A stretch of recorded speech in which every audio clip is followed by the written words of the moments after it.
Hello friends, study classes में आपका एक बार फिर से स्वागत है।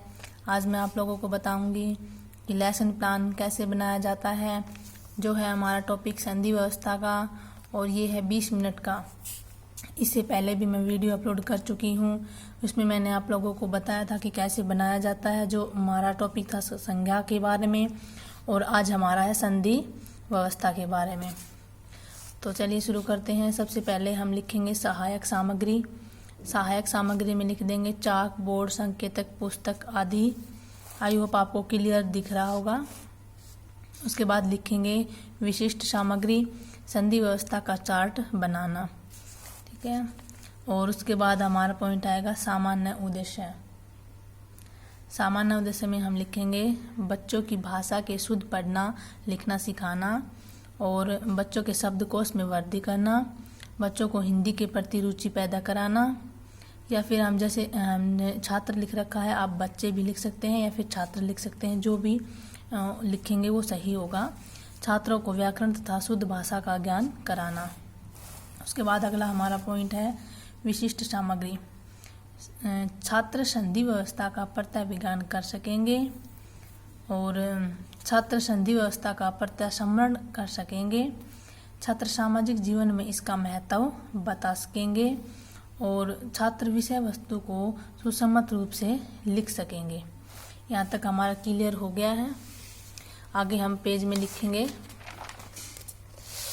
उसके बाद हम अगला पॉइंट लिखेंगे पूर्व ज्ञान प्रशिक्षण। पूर्व ज्ञान प्रशिक्षण में हम ये 2 कॉलम बना लेंगे, छात्र अध्यापिका क्रिया और छात्र क्रिया, ठीक है। आई होप आपको क्लियर दिख रहा होगा। हम पूरा दिखा देते हैं आप लोगों को। देखिए, तो छात्र क्रिया में हमने लिखना है, छात्र अध्यापिका क्रिया में वर्ण किसे कहते हैं।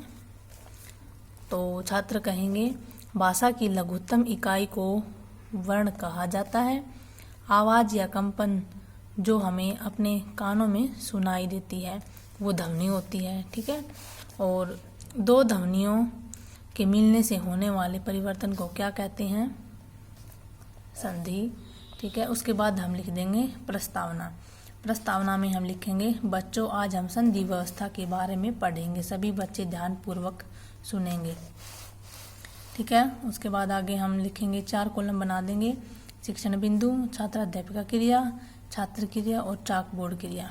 हम 4 कॉलम बना देंगे। उसमें हम संधि व्यवस्था एक पहला पॉइंट बनाएंगे। संधि व्यवस्था 2 ध्वनियों के मिलने से होने वाले परिवर्तन को संधि कहते हैं, ठीक है। छात्र क्रिया में लिखेंगे बच्चे ध्यान पूर्वक सुनेंगे और चाक बोर्ड क्रिया में हम ऐसे ये चार्ट पेपर लगा देंगे, हिम प्लस आला हिमालय, जैसे ये हमने उदाहरण दिया था संधि का, ये हमने बोर्ड पर समझा दिया है। ऐसे इस तरह आप भी, मैंने इसमें कोई डिजाइन नहीं बनाया है, आप इसमें डिजाइन कट करके यहाँ लगा सकते हैं, ठीक है। देखिए जैसे मैंने इसमें कट किया हुआ है, ये ऐसे ये वाला कट आप इसमें लगा सकते हैं।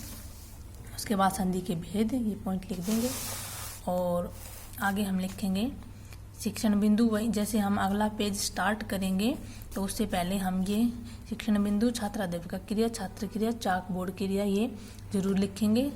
सभी में ऐसे ही लिखना है।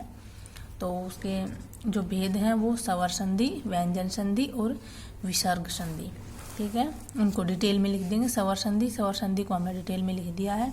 ये यहाँ पे हमने इसके 5 भेद होते हैं स्वर संधि के भी, दीर्घ संधि, गुण संधि, यण संधि, वृद्धि संधि और अयादि संधि। और छात्र क्रिया में हम लिख देंगे बच्चे ध्यानपूर्वक सुन रहे हैं। लेकिन जहाँ से हमारा जो पॉइंट स्टार्ट होता है वहीं हम लिखेंगे उसी लाइन में कि छात्र ध्यानपूर्वक सुन रहे हैं। ये नहीं कि जैसे बीच में यहाँ पे लिख दिया, हम इसके साइड में ही लिखेंगे ये, ठीक है। और ऐसे उदाहरण दे देंगे। हमने ये ब्लैक पेपर लगा दिया है। इससे क्या होता है कि हमारी जो फाइल है वो अट्रैक्टिव लगती है और इसके जो अच्छे नंबर मार्क्स आने के भी अच्छे चांसेज होते हैं। तो अगला पॉइंट हमारा था दीर्घ संधि। दीर्घ संधि का हमने ये यहाँ पे डिटेल लिख दिया है और उसका उदाहरण लिख दिया है, ठीक है। उदाहरण लिखा था हमने देव प्लस आलय देवालय, तो हमने ये जैसे बोर्ड पर समझा दिया कि देव प्लस आलय देवालय। उसके बाद हो गया गुण संधि, ठीक है। यहाँ पे हमने डिटेल इनका लिख दिया है। आगे हम दिखाते हैं आपको।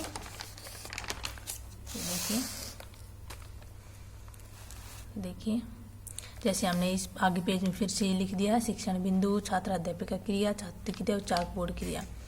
देखिए आई होप आपको हमारी वीडियो अच्छी लग रही होगी। अगर अच्छी लगी है तो मेरे चैनल को लाइक और सब्सक्राइब करना मत भूलना, क्योंकि आप लोगों के लिए ऐसी ही वीडियो मैं लाती रहूँगी। जो ये बीएड में ये फाइल बनाना बहुत ज़रूरी होता है सभी के लिए। ये हमने खुद बनाया था और ये हमारी जो फाइल है वो चेक हो चुकी है, तो हमारी फाइल में कोई मिस्टेक वगैरह नहीं है, आप देख सकते हैं। उसके बाद हम लिख देंगे पुनरावृत्ति आगे। ठीक है, पुनरावृत्ति में क्या करेंगे कि संधि किसे कहते हैं, संधि के कितने भेद होते हैं, स्वर संधि किसे कहते हैं, व्यंजन संधि किसे कहते हैं और विसर्ग संधि किसे कहते हैं। ठीक है, और उसके बाद हम बच्चों को गृह कार्य दे देंगे। देखिए संधि व्यवस्था किसे कहा जाता है, संधि के कितने भेद हैं, स्वर संधि किसे कहते हैं, व्यंजन संधि किसे कहते हैं और विसर्ग संधि किसे कहते हैं। ऐसे ही हम अलग अलग टॉपिक पर आपके लिए वीडियो लाते रहेंगे। आप कमेंट करके हमें ज़रूर बताना कि हमारी क्या गलती है, क्या मिस्टेक हुआ है। देखिए, और अगर आप कमेंट करेंगे तो इससे मुझे बहुत हिम्मत बहुत वो मिलता है, ताकि मैं आप लोगों के लिए ऐसी ही वीडियो लाते रहूँ। Thanks for watching.